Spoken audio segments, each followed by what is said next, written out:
Navštívíme kolínskou řepařskou drážku. Uvidíme, jak drahá může být nepozornost strojvedoucích. Obsluhuje strojvedoucí tlačítko bdělosti i ve spánku. A zaspíváme si. Ano. Čau. Ahoj, tyjo, tady se maká, to je dobře. No ale Juro, mám prosím tě poznámku k tomu poslednímu dílu.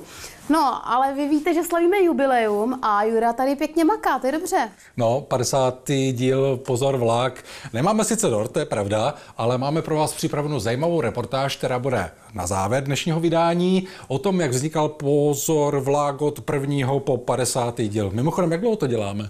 No já už jsem tady 4 roky, takže ty 4,5.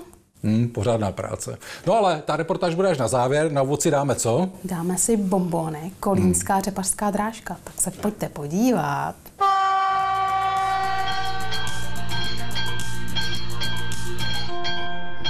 Milé děti, vážené dámy a pánové, vítáme vás na kolínské řepařské drážce. Nastupujte prosím na první koleji do parního vlaku směr stanice Výchory a zpět. Vlak je připraven k odjezdu. Přejeme vám příjemnou cestu a hezky strávené chvíle v naší společnosti. Poznáváte? S kamerou jsme zavítali na kolínskou řepařskou drážku. Byla to jedna z posledních akcí loňské sezóny. Kovbojské zakončení prázdnin. To, abychom zde natočili ještě proslněné záběry a pozvali vás na sezónu 2017 pod taktovkou klubu pro obnovu kolínské řepařské drážky.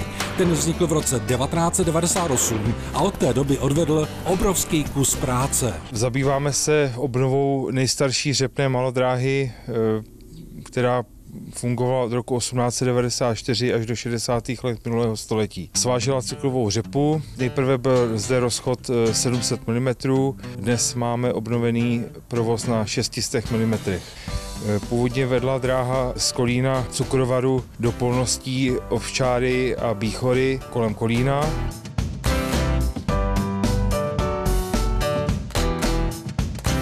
Kolínská řepařská drážka má aktuálně 4,5 km obnovené části z původních 11 km. Podařilo se toto dílo během zhruba 6 let obnovit a ještě nás tedy čeká řada věcí zde dobudovat. To znamená, že máme tady stále v běhu akci, že každý si může koupit svůj pražec jako symbolický dar. A zhruba už 800 pražců jsme tady prodali a tím velmi lidi pomohli obnově kolínské řepařské drážky.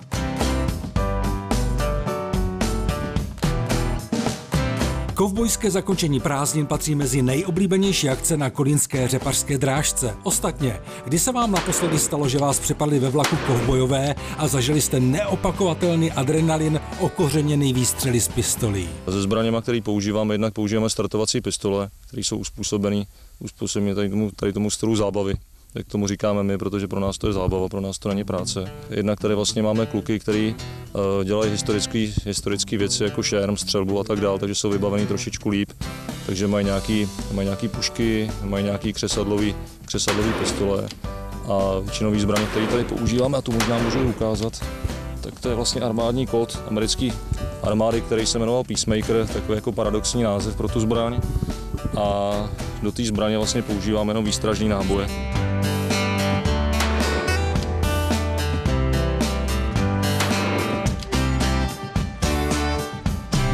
Znovu obnovená část trasy nejstarší řepařské drážky nabízí příjemné výlety v nádherné přírodě, kdy můžete jízdu přerušit, abyste se mohli projít polabskou krajinou, nazbírat si houby, které zde rostou ve velkém, anebo se jen tak projet na kole po naučné stezce nazvané Za historii řepařské drážky a okolí.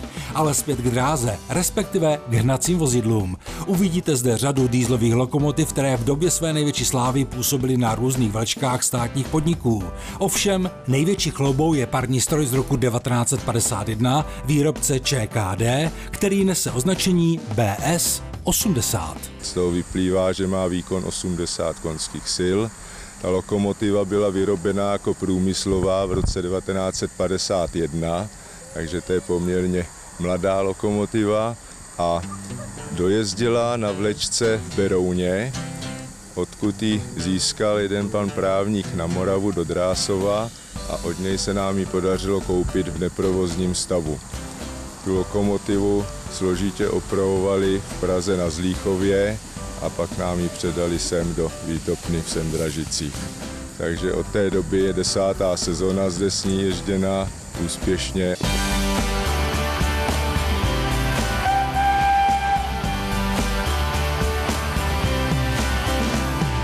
Zaujala vás kolínská řepařská drážka? Pak si zapište do diářů, že nejbližší akce zde pořádaná se odehraje o víkendu z 15. na 16. dubna, kdy zde můžete strávit parní Velikonoce. Další akce pak najdete na webových stránkách Klubu pro obnovu kolínské řepařské drážky www.zeleznicka.bloudil.cz.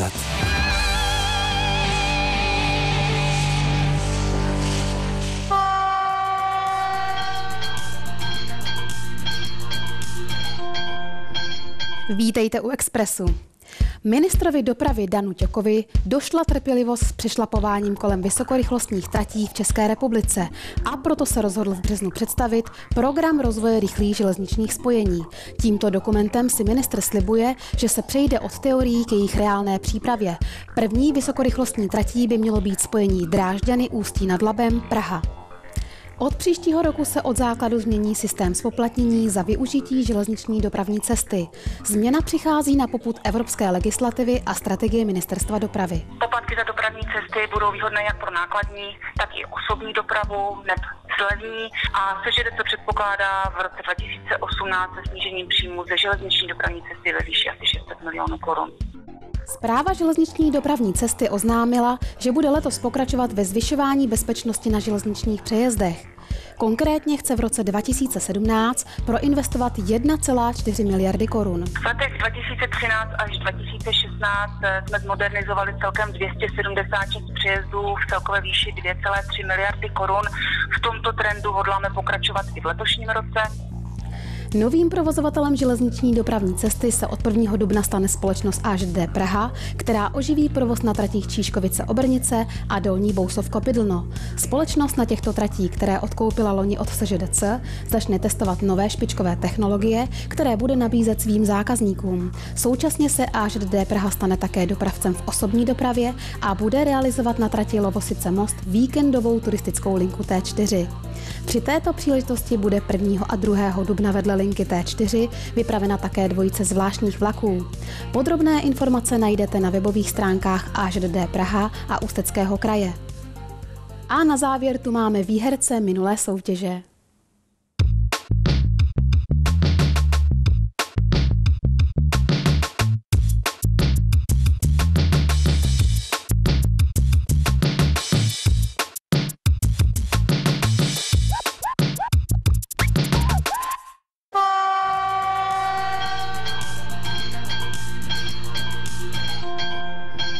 Máme tu další vydání úžasných návratů. Projetí návěstidel díky nepozornosti strojvedoucího je zásadním problémem i dnes. Podle drážní inspekce dokonce počet případů strmě roste. Instruktážní film Ústředního dopravního institutu z roku 1976 nás zavede na trať Lysá nad Labem Vysočany. Z kabiny strojvůdce uvidíme most přes Labe u Čelákovic a také Hradlo Kárané, ze kterého odbočovala vlečka do vodárny, zrušená v roce 2003 a snesená o 4 roky později. Ve filmu zde hradlař signalizuje "Stůj, zastavte všemi prostředky". Hovoří se o nehodě B3A, slovy tehdejšího předpisu projetí návěsti stůj hlavního návěstidla. Počet dopravních nehod v posledním období na železnici vzrůstá. Vedle technických závad na pojezdech, ovlivněných nesprávnou údržbou při periodických prohlídkách a opravách, je těžiště příčin zaviněno takzvaným lidským činitelem. K projetí návěsti stůj hlavních návěstidel dochází z mnoha důvodů. Příčina nehody B3A je zpravidla zaviněna nepozorností, která mívá mnoho společného. Zejména strojvedoucí ve věku od 25 do 30 let, kteří jsou ve funkci strojvedoucích zařazeni zhruba 10 let, mají největší podíl na železničních nehodách. Projetí návěsti stůj mívá velmi tragické následky. Ale podívejme se na jiný případ, kdy pozornost strojvedoucího i pomocníka od sledování návěstních znaků byla odpoutána technickou závadou na hnacím vozidle. Je pochopitelné, že strojvedoucí nechtěl zpozdit vlak, nebo dokonce způsobit neschopnost lokomotivy, a proto se snažil za jízdy odstranit poruchu. Lokomotivní četa ve snaze odstranit poruchu však zapomněla na nejzákladnější povinnost, kterou při jízdě má – nasledování návěstních znaků. Důsledky této snahy však patří do černé kroniky. Ve filmu je zmíněno také nezastavení vlaku ve stanici, kdy vyděšená výpravčí stanice Čelákovice běží do dopravní kanceláře. V této souvislosti se hovoří o nehodě A1, srážka vlaku na širé trati mezi Milínem a Příbramí. Podrobnosti k ní se nám nepodařilo dohledat. Přes časté varování nemají strojvedoucí před sebou otevřený jízdní řád s údaji, které platí pro jejich vlak.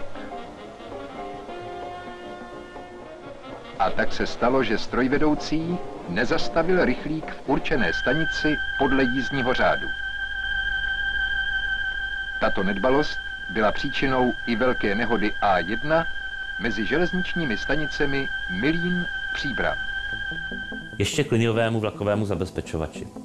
Ten přináší návěstní znaky na vozidlo a v určených případech ho zastaví i bez strojvedoucího. Tam, kde návěstní znaky přenášeny nejsou, musí strojvůdce mačkat v pravidelných intervalech tlačítko bdělosti, slangově živák. Jinak vlak sám zastaví. Problém je v tom, že mačkání tlačítka se dá naučit a mačkat ho potom mohu i ze spaní. Ve filmu je zmíněno i úplné vypnutí vlakového zabezpečovače přestavením do polohy postrk, tedy do polohy, kdy lokomotiva nejede v čele vlaku. V nedávné době došlo k několika velkým nehodám, k srážkám vlaků, které měly za následek usmrcení lokomotivních čet a velké hmotné škody. A stačilo tak málo, aby k ním nedošlo. Stačilo jen splnit ustanovení předpisu T108. U těchto vlaků strojvedoucí svévolně přepnuli volící přepínač vlakového zabezpečovače z polohy provoz do polohy postrk.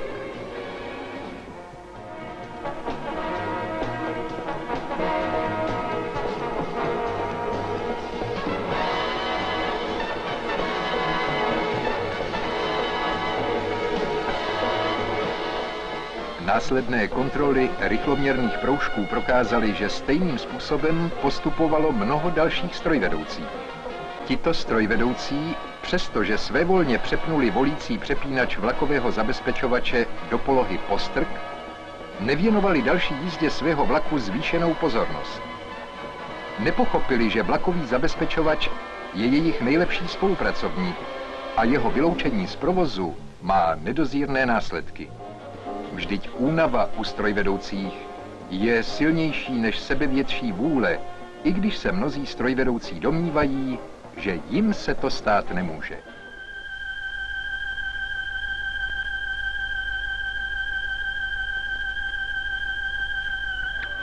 Vedle těchto trestuhodných případů se vyskytly další možnosti zneužívání vlakového zabezpečovače. A nebyly to jenom různé úpravy, které nahrazovaly obsluhu tlačítka bdělosti. Byla to i nesprávná manipulace s tlačítkem bdělosti. Nejvhodnější obsluha je pouze konečky prstů, které v případě únavy strojvedoucího stuhnou. Naprosto nesprávný je návyk strojvedoucích, kteří obsluhují tlačítko bdělosti hříbkovitého tvaru dlaní. V tomto případě obsluhuje strojvedoucí tlačítko bdělosti i ve spánku, při neklidné jízdě lokomotivy. Všimněte si, že ve filmu je natočeno množství tehdy běžných vozidel, například strojřady E499-0, později 140, známá nulková bobina je dnes již pouze muzejním exponátem. Ve filmu si zahrává také E499-1, jedničková bobina, dnes řada 141, a E469-1, již také muzejní řada 121. Fakticky minulostí jsou i žabotlamy EM475-1, dnes řada 451, jejichž traťové záběry ve filmu také uvidíte. Na železniční dopravu se stále zvyšují nároky. Zavádění nových technologií i nástup mladých pracovníků vyžaduje od železničářů poctivý přístup k práci. Bezpečnost dopravy je podstatnou mírou závislá na bdělosti, ostražitosti i předpisovém plnění úkolů lokomotivních čet.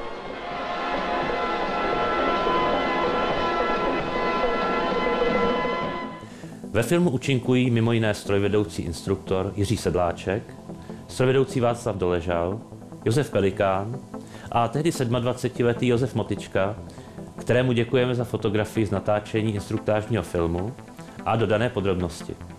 To je pro dnešek vše. Příště se podíváme na film z roku 1958, který představoval tehdy moderní elektrickou lokomotivu E499-0.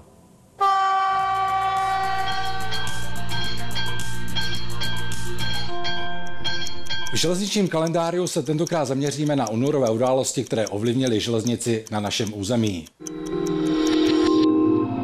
22. února 1756 se v Chomutově narodil František Josef Gerstner, český matematik, fyzik a průkopník železnice. Když měl za úkol v roce 1807 porovnat výhody a nevýhody přepravy soli z Českých Budějovic do Lince po vodě, silnici a železnici, ze složitých matematických vzorců jednoznačně vyhrála železnice. V roce 1821 vznikl projekt, stavět se začalo o 3 roky později a v srpnu roku 1832 byl zahájen provoz na první koněspřežné železnici České Budějovice Linec, dlouhé téměř 129 km, o rozchodu 1106 mm. 15. února 1882 byl zahájen provoz na 16 km dlouhé železniční trati Pečky Bošice Kouřim. Stalo se tak po vydání listu povolení Františka Josefa I. ze dne 28. srpna 1880, který přikazoval obecnou jízdu po trati zavésti a po všechen čas koncese nepřerušeně po ní jezditi.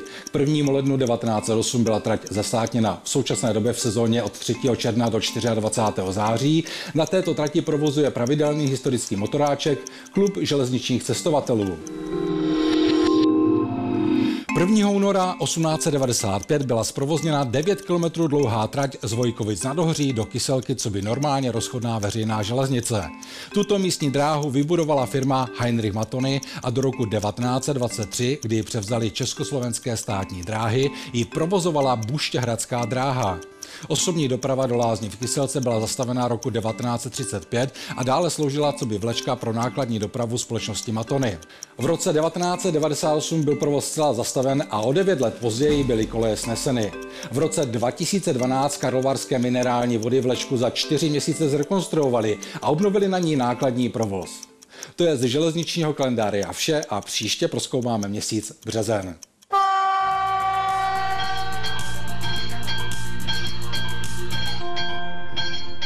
Zdravíme vás z berlínského Inotransu, kde vznikla podstatná část nového videomagazínu Pozor vlak.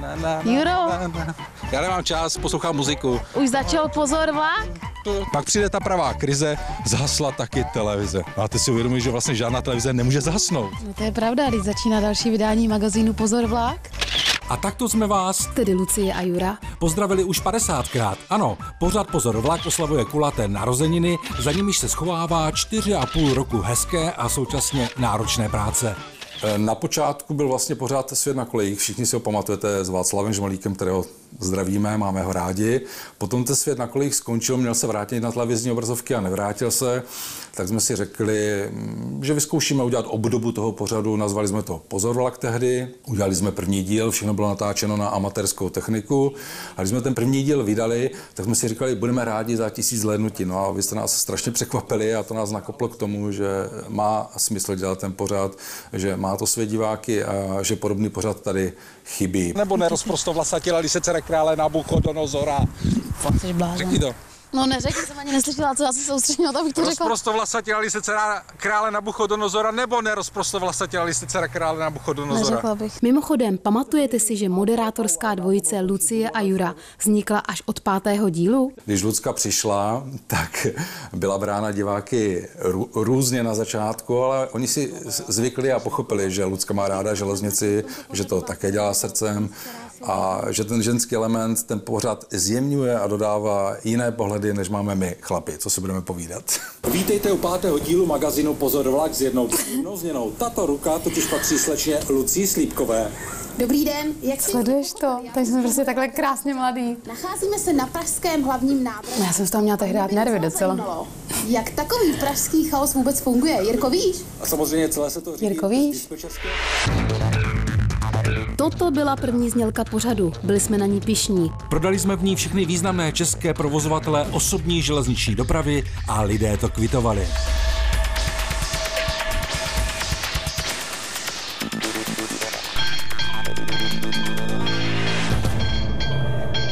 Hele, vzpomínám na to docela ráda, protože byly to takový začátky, bylo to rozpačitý, ale bylo to hezký a ta nervozita to tam prostě patří. No ale to se všechno dozvíme samozřejmě. A děkuju za zajímavou informaci, za hezkou podívanou, nashledanou. Baví mě to určitě, proto to dělám. Aha. A to je to natáčení klasicky. Tak to zvedni. A Lucka, ahoj. Hele, baví mě to je jasný, že mě to baví, proto to dělám. Pokud by mě to nebavilo, tak bych to nedělala. Jak říkám, začátky byly takový jako rozpačitý, dneska už jsem spontánní, je mi to úplně jedno, neřeším to, naopak si to užívám a potom to je a dělám to pro vás a dělám to ráda. Pořád Pozorovlák to už není jen Jura, co by autor, moderátor, redaktor, kameraman, stříhač a Bůh ví co všechno, ale i já, co by moderátorka a redaktorka a postupně se nabalila řada dalších lidí. Z těch klíčových je třeba zmínit například Petra Dobijášovského, kterého nevidíte, ale je nenahraditelný. Mojí profesí je grafický design, takže pro Pozorovlák jsem připravoval vzhled virtuálních studií, grafiky pořadu, kromě toho taky fotím. Možná právě díky tomu focení jsem se dostal trošku i k té kameře, protože v okamžicích, kdy potřebuje Jura stát před kamerou, tak kameru držím já, když není na stativu zrovna. Dalším důležitým člověkem je Honza Skutil. Říkáme mu Jurův stín. Jezdí na akce, kde Jura už časově nestíhá, anebo tam, kde je potřeba natáčet na 2 kamery. Dostal jsem se k pořadu výzvou redakce, která scháněla kameramana při natáčení otvírání letiště Mošnov. Materiál, který jsem přivezl, tak byl zpracován a odvysílán v díle číslo 28.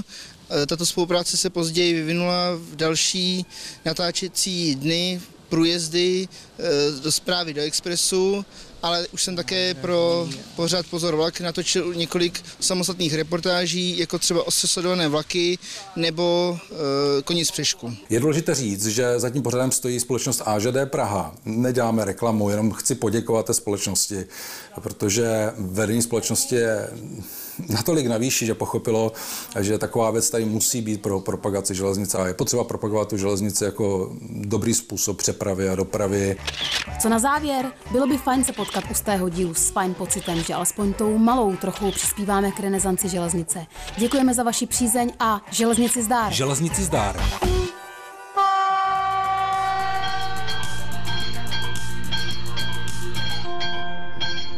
Přátelé, nachystejte si hlasivky, v zarážce si dáme hit Bobina. Snad to pro vás není novina, jaká tu jezdila mašina.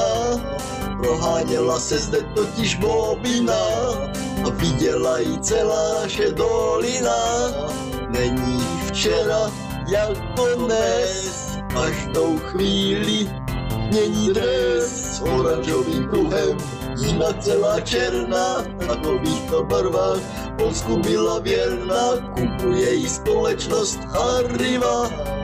Bobina velkou slavu zažívá, Bobina leskla se jak žádná jiná mašina. Bobina viděla jí celá naše dolina. Z koutku do šumpru přes lesní rázdila celé podnesní. Za tu dobu velkou slavu sklidila, všem šotou šum Bobina se líbila. Barva žluto-zelená, houkačka lehce tlumená, motor jako ten skútr zněl, starý sběrač ze střechy čel a houkačky to silný jako zvon. Bobina leskla se jak žádná jiná mašina. Bobina viděla jí celá naše dolina. Neděli ráno zaštěrá, zazněla houkačka Pantera. Bobina po opravě v Přerově cítí Cítí se za suprově, bobina je odstavena v zábřeze, už se těší, až někdo ho poveze. Bobina, je to vážně hodně dobrá mašina. Bobina,